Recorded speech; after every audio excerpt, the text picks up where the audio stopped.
मजेदार बंदर की कहानी। जंगल में एक शरारती बंदर रहता था।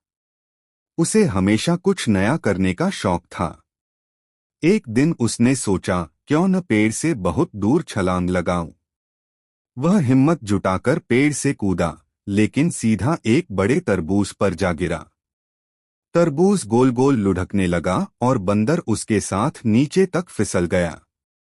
जंगल के सारे जानवर यह देखकर हंसने लगे।